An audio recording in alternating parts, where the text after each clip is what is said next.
C'est l'une des plantes les plus cultivées au monde. Les rosiers enchantent par leur couleur et par leur parfum.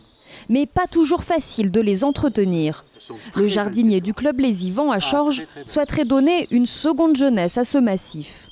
Là, je vous présente un petit coin là, de rosiers. Hein. C'est un massif de rosiers. Il y a certains rosiers qui commencent à se fatiguer. Il y a pas mal de petits bois morts là, qui apparaissent. Et je vais améliorer ça parce que le terrain, il faut que je le prépare. Là, je vois qu'il est un peu triste et un peu fatigué. David Alter des Pépinières Follin a donc apporté plusieurs rosiers adaptés au lieu. Comme tu m'avais demandé, pour ton massif, je t'amène 2 rosiers. Ouais, magnifique, magnifique. Je t'amène un rosier buisson pour mettre sur ta bordure.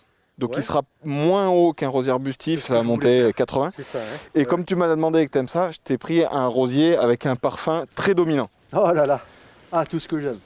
Ah super, ah ça, tu as bien choisi. Et un second, un rosier arbustif, donc plutôt pour l'arrière du massif. Moi je te conseillerais sur une parcelle comme ça, qui est une parcelle en terre et quand même relativement propre, de mettre de l'engrais organique. Il y en a plusieurs gammes, là il faut un engrais un petit peu fort, avec beaucoup de nutriments pour les fleurs.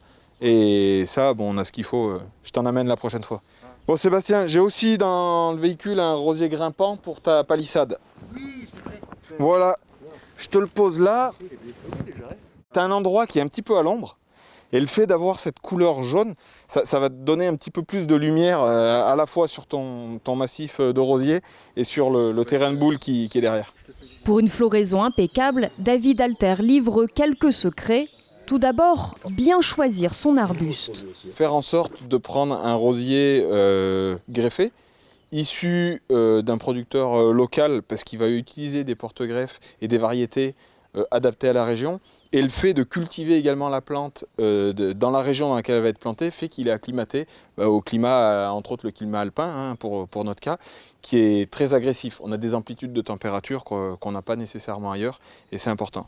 Autre conseil, préférez les tailles au traitement. Pour éviter d'avoir recours à des insecticides ou des produits phytosanitaires, ce qu'on peut faire, certains vont dire que ça leur fait mal au cœur, mais fin juin, début juillet, sur des rosiers, des variétés remontantes, c'est de procéder à une taille assez drastique, repartir relativement court pour refaire de la jeune pousse et du jeune bois, des nouvelles feuilles, et ça va remonter en fleurs en 3-4 semaines avec un engrais qui va bien. On se retrouve avec un rosier qui est à nouveau fleuri et exempt de maladies et exempt de pucerons parce que les chaleurs estivales étant là, le puceron se développe un peu moins.